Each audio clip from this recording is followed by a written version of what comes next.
Tsavo East, late morning. The dust around the acacia shrubs trembled with heat. On the open flat between two dry riverbeds, an elephant lay on his side, legs curled slightly under, trunk motionless. A patch of blood darkened the earth near his front shoulder. Not fresh, but not yet dry. Flies moved in tight spirals above the wound. His skin twitched once, then went still again. He let out a low, broken cry. Not a trumpet, not even a moan. It was deeper, fractured, the kind of sound that made rangers stop walking. Ranger Mutiso had been patrolling alone that morning. He had not expected anything. It was near the end of his route, a loop he'd walked countless times before. But the sound, that strangled, breath-torn cry, reached him through the still air like a call pressed through water. He turned sharply and made his way down the ridge. The elephant wasn't young, but not yet old.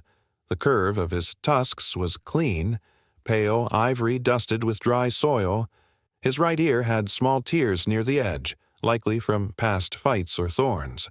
His body was thick, powerful, but collapsed now, like the land had finally pulled him down. Mutiso stopped 20 feet away and crouched. The elephant's flank lifted once, twice. Breathing, slow and shallow. Blood traced a thin stream from the spear wound under his shoulder, not fresh enough to suggest attack today, but fresh enough that the heat had not yet dried the edges. The ranger whispered into his radio, voice low, clipped. Vet unit, coordinates. Possible spear. Adult bull, down. He stepped forward 3 more paces, then stopped. The elephant's eye opened. It did not blink. It stared past him, or through him, unblinking, glazed with pain. Mutiso did not reach out. He only stood there, hands open, steady. One of the elephant's front legs gave a small twitch. The trunk moved 2 inches, lifted dust, then dropped again. A soft, rattling exhale followed. The wound, now visible in full, was deep. Not wide, but deep enough that movement caused a fresh trickle. The flies thickened. Mutiso pulled a cloth from his pocket, waved them off gently. He didn't speak again, but knelt. The elephant didn't move. There were no others nearby. No herd sounds, no signs of recent tracks. The soil around the animal had been disturbed. Circles and skids, like he had turned more than once before falling. That meant time had passed. Perhaps hours. If the elephant stood now, the bleeding could worsen. If he stayed down, dehydration would come quickly. If the wound turned, infection would spread. Mutiso radioed again. He's breathing but slow, alone. Maybe all night. We need fluids. Maybe collar him after. No sign of herd. The wind picked up slightly. It lifted the edge of the ranger's shirt. It touched the elephant's ear, and the skin flicked, a small response, almost reflex. But it was movement. The ranger reached slowly into his bag, pulled out the salt pack meant for wounds, but he didn't move toward the elephant yet. Too soon. Too far gone to risk the bull reacting. The elephant's eye blinked once. Just once. The trunk shifted again. Another groan, guttural and short. "It's okay, boy," Mutiso murmured. "Stay there." Behind them, the sky shimmered with distant heat. A thin line of dust marked a second ranger's vehicle coming slow, tires kicking small stones. If they moved too early, the elephant could tear open the wound. If they waited too long, he might never rise. The ranger stayed still. So did the elephant. The sun crept higher, and the flies kept circling. The call had come in less than an hour before, low and even over the radio, just a ranger's voice and coordinates. Kilonzo had already been on foot, patrolling near the dried Mbololo streambed, when he turned and began making his way toward the report. The heat had thickened by then, flattening the air around the scrubland. Cicadas buzzed from somewhere out of sight, a constant hum. He moved carefully, avoiding sudden noise. Nothing in the wild responded well to haste. He heard it before he saw anything, low, hoarse, ragged. Not like a trumpet or challenge call. This one barely rose. It caught in the still air and faded as soon as it came. He stopped, listening. It came again, shorter this time. It was not the kind of sound elephants made when they were standing. He rounded a dry bush and saw the bulk of the animal, still pressed into the earth, one flank dark with drying blood. The shape of the body told him most of what he needed to know. It had not been a fresh injury. The elephant had already tried to rise more than once. Tracks showed staggered steps, wide drags in the dust.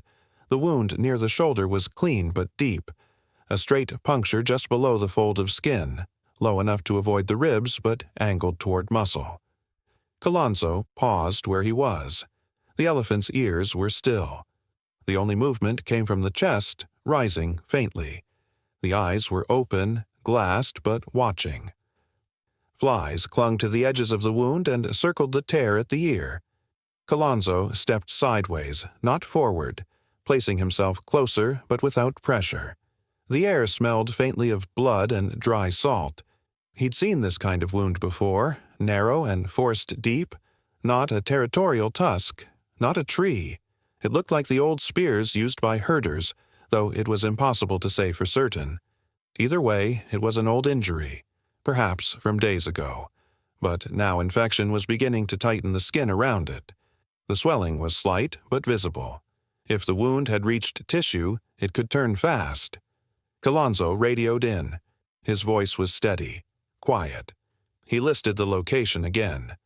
Bull elephant, wounded near the shoulder, likely spear, still breathing, alone, possible fever, request vet and saline. He paused, then added, possibly calf nearby.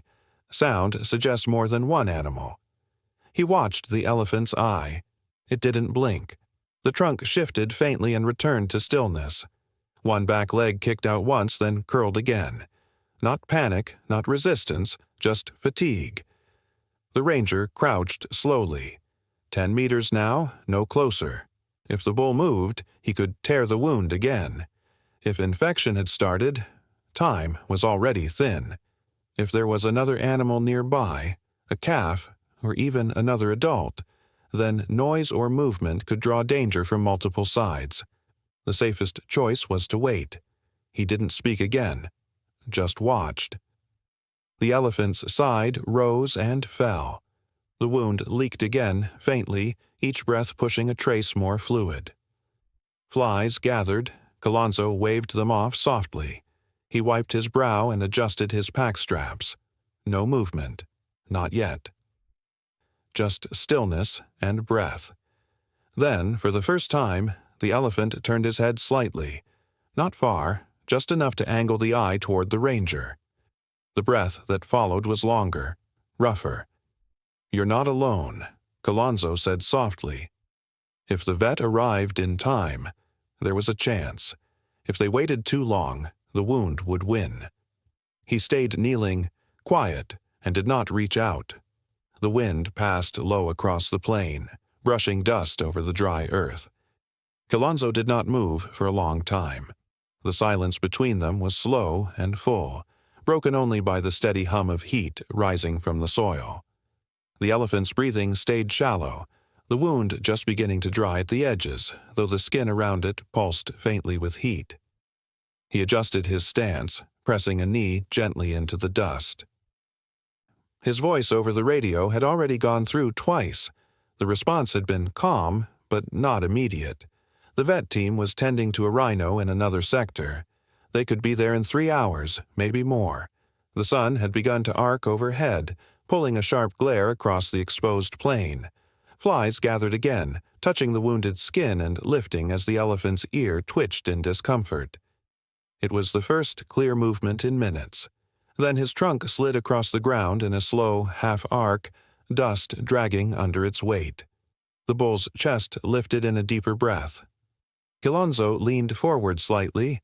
The elephant's back leg pushed once, a tremor of effort, then settled again.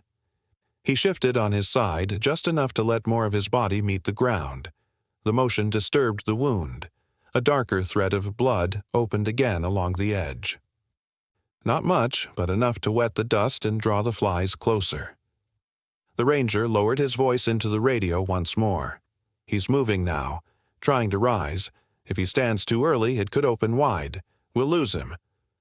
The reply came back clipped. Keep him still. Fluids en route. ETA 2.5 hours. Colonzo nodded once, knowing the message wasn't for him alone. It was for the heat, the silence, the elephant's fragile breath. Every minute forward was one the bull had to stay down. But instinct in wild animals runs deep. A bull left lying too long becomes a target for predators or scavengers. His instincts would push him to rise soon, even if it cost him more blood. The elephant's shoulder rolled again. Not forcefully, just a small rocking motion. A test. The eye blinked twice. The trunk moved in a slow curl and pulled in toward the body, as if drawing himself inward before an effort.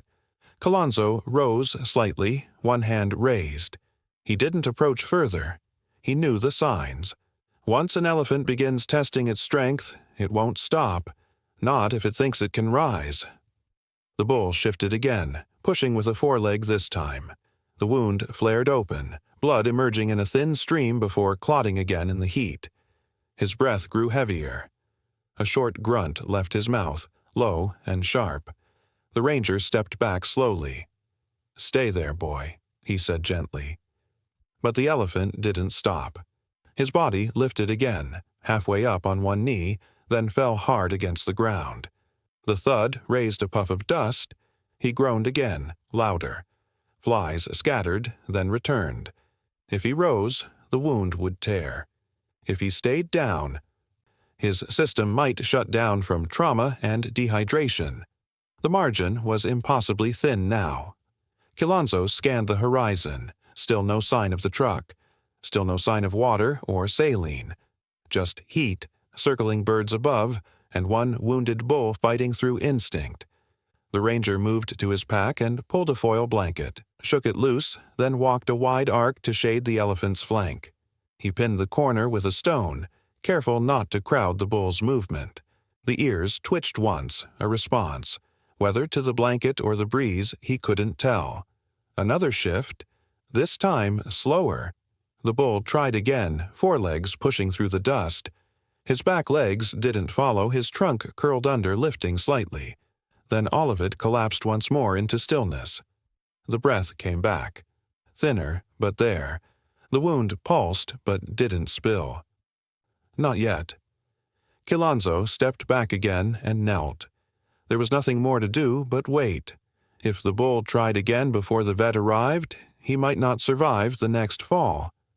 The sun drifted across the sky, bending shadows over the bull's unmoving form. Dust lifted softly where his flank rose and fell, and the ranger stayed there, still and quiet, the seconds stretching between breaths. Time passed without shape. Colonzo remained crouched, eyes steady, hands resting lightly on his knees. The air thickened with heat, stretching the silence into long, quiet folds. Nothing moved beyond the dust.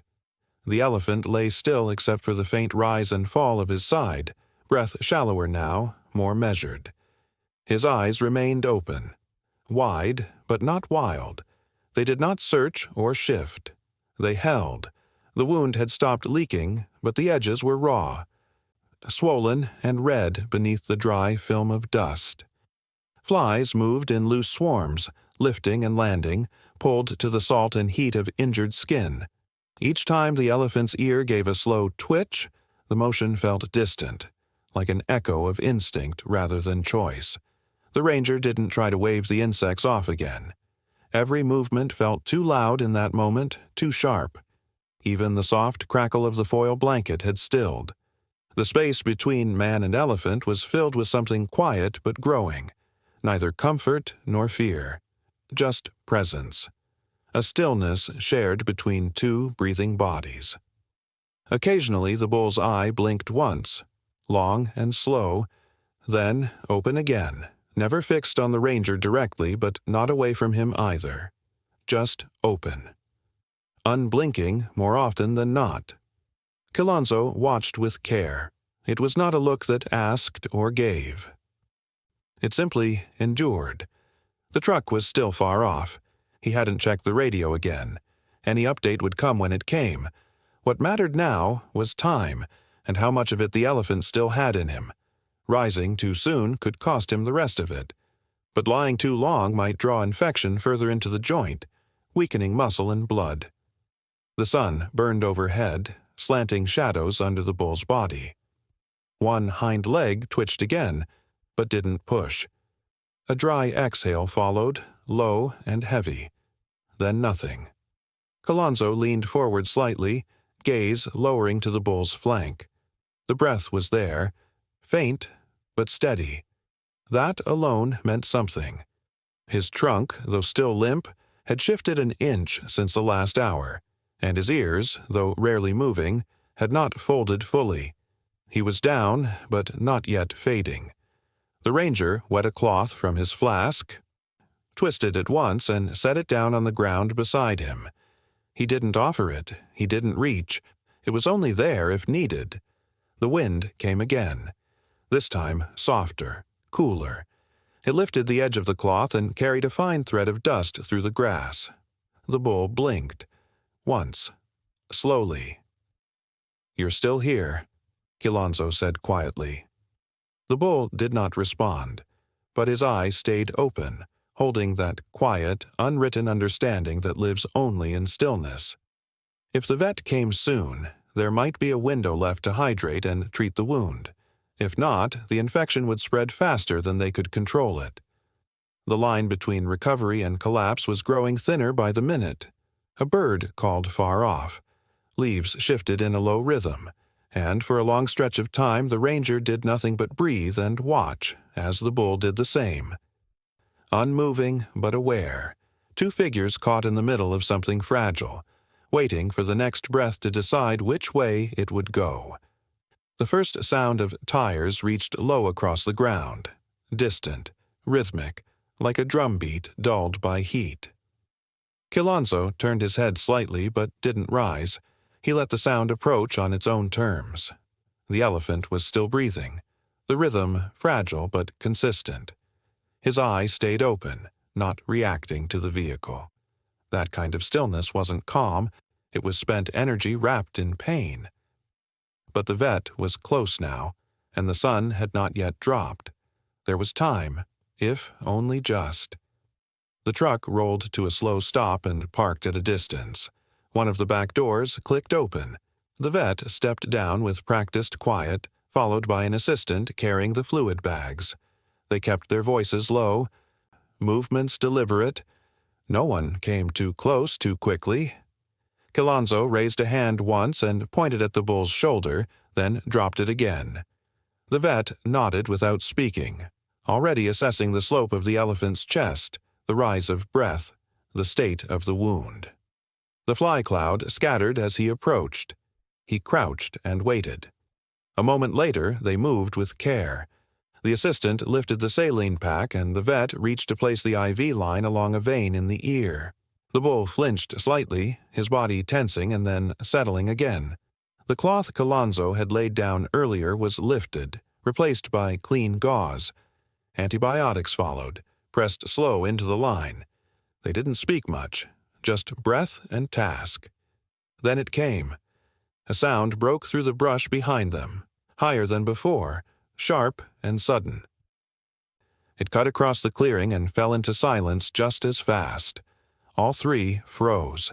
Kilonzo stood first. The vet kept his hand lightly on the IV line but didn't turn. Only the ranger moved. The sound hadn't come from the bull. It was smaller, higher pitched. A calf, possibly young, possibly injured. It had been close, no more than 60 meters, muffled slightly by dense shrubs but not distant enough to miss.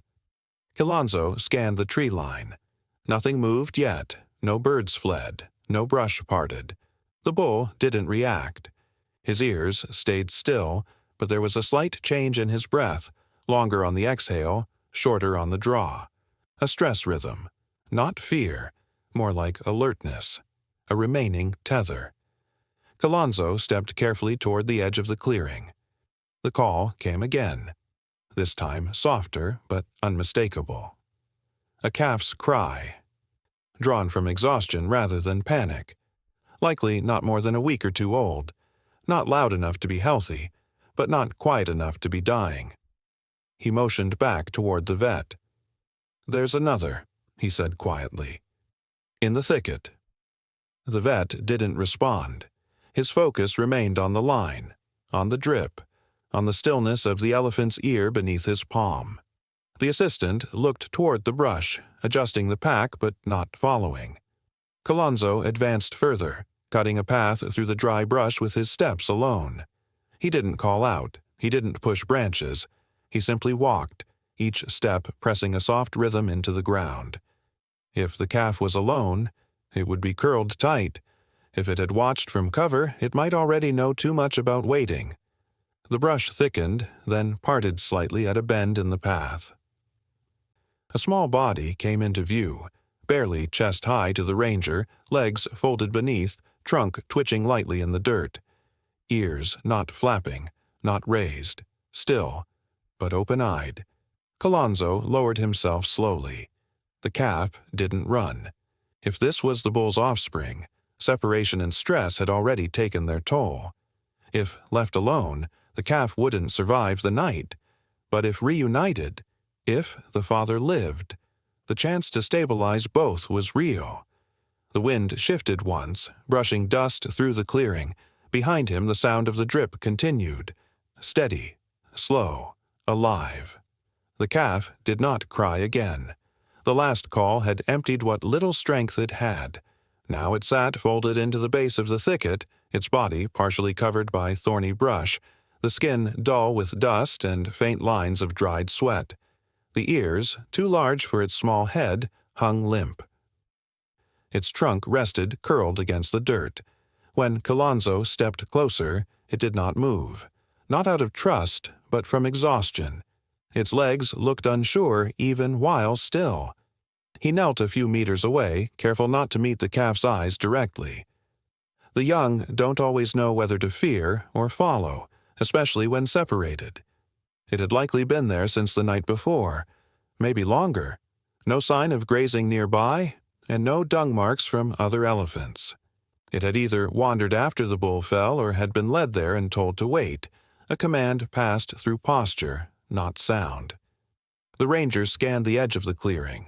No herd, no mothers, no shadows waiting to return. Just silence broken by dry wind and the slow rhythm of the vet's work behind them. Colonzo lowered one knee to the soil. The calf shifted, its trunk lifting a few inches before lowering again. A movement halfway between habit and hesitation. He remained still. The wind moved around them both, rustling dried leaves across the dust. The calf sniffed weakly, but didn't rise. Behind him, the drip of fluids continued. The vet hadn't called out. No signal of worsening or improvement. But time was moving, and the calf couldn't be left much longer. If left alone, it wouldn't survive the day. Dehydration would settle into its joints and its strength would fold. It needed shade, fluids, shelter, and if the bull didn't live, if the father slipped away in the next hour, there would be no familiar scent to follow. Only confusion. Colonzo reached into his pack and poured a thin stream of water into a fold of cloth. He set it gently on the ground between them. The calf looked but didn't approach. Its front legs shook as it adjusted weight. Then, slowly, it extended its trunk, touching the fabric and drawing back. The scent alone must have reminded it of what was missing. From the clearing, the elephant gave a low exhale. Not loud, not deliberate, just an audible release of breath that carried into the thicket. The calf's ears twitched once, and for the first time, it shifted forward. One step, then another. The back legs lagged behind, dragging slightly, unused to full extension. The movement was unsteady, but real. The brush opened as it passed through. No cry, no panic, only the quiet shuffle of small feet over brittle grass. Colonzo rose slowly and stepped back to give space. The calf reached the edge of the clearing, stopping halfway between him and the vet. Its eyes scanned the body on the ground. There was no recognition in the human sense, no outward sign of reunion, but its trunk lifted once, smelling the air. Its body shifted forward another pace. The bull remained still, too weak to raise his head, but his ear flicked once. A small gesture, a signal of life. The calf took another step. If the bull survived, the calf might stay by his side until full recovery. If he didn't, the calf would require intervention within hours, milk, care, and eventually reintroduction. But for now, the space between them had closed. The vet stood. The line was steady. Fluids nearly half drained. The infection had not yet spread to the bloodstream. There was a chance, narrow but real. The calf lowered itself near the bull's front leg, not touching but close enough that their breaths moved in the same direction. The grass between them bent with the wind, and the sky shifted into a softer light. In the silence that followed, nothing moved but the leaves. And the drip. Still steady, still hopeful. The needle went in clean. The vet had done this many times, but the pressure in his hands was different now. He kept his movements slow, controlled, never abrupt.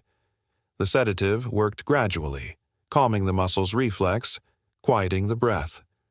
The bull didn't resist. He gave one rough exhale, nostrils flaring, then settled again into stillness.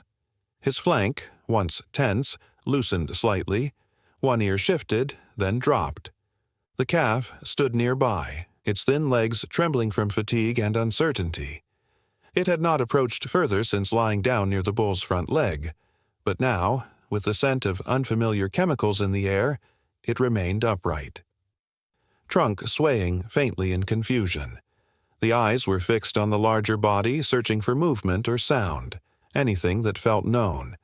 It had no frame of reference for what this meant, only the waiting.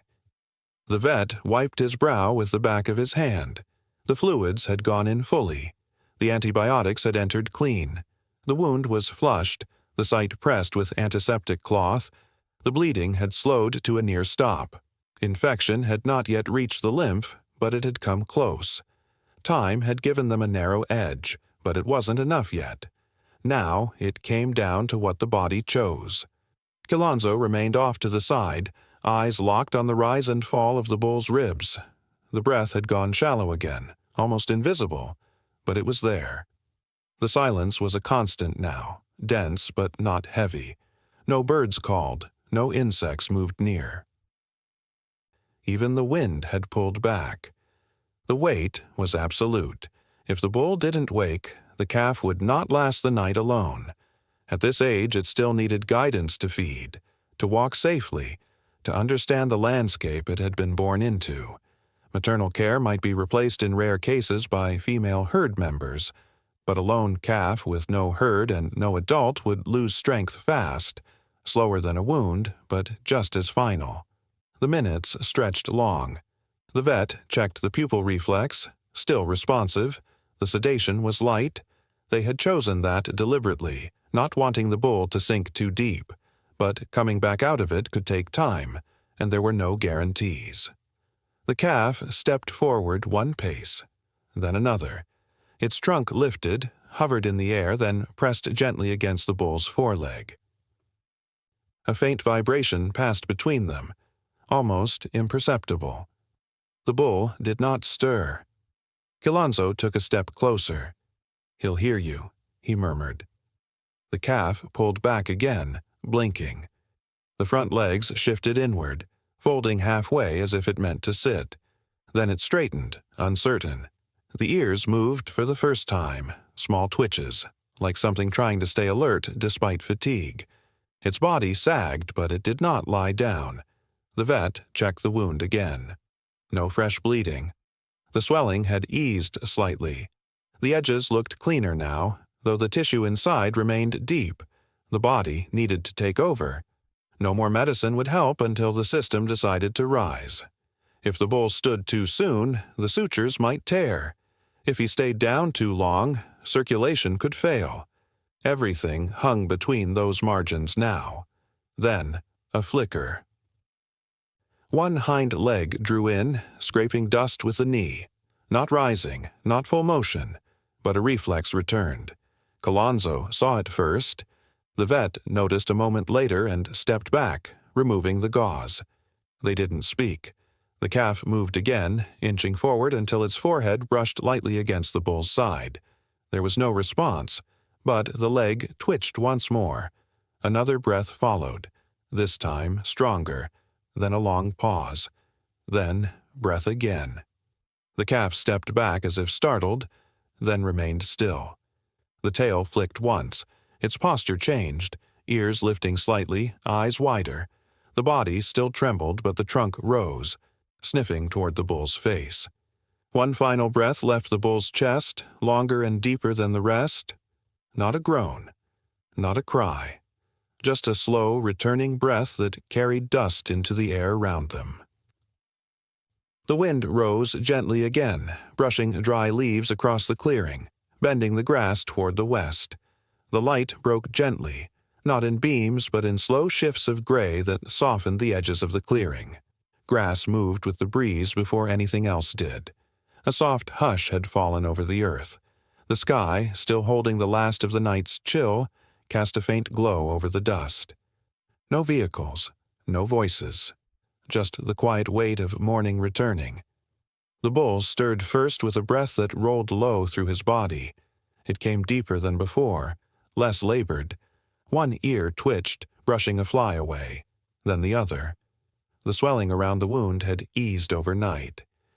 His flank still bore the crusted mark of dried blood, but the bleeding had stopped. The vet had stayed just long enough to confirm it, then left in the early dark, whispering that the rest was now the bull's to decide. Colonzo had remained. Now, crouched in the pale light, he watched from a distance as the bull shifted again. His back leg tensed, then relaxed. A pause followed. Then, slowly, the trunk stretched forward, dust trailing from the tip as it swept over dry earth. His breath steadied. His shoulder lifted an inch, then more. The calf had been lying close, not touching, but near enough that its breath warmed the bull's side through the night. It rose now before him. Its limbs shook, but it stood.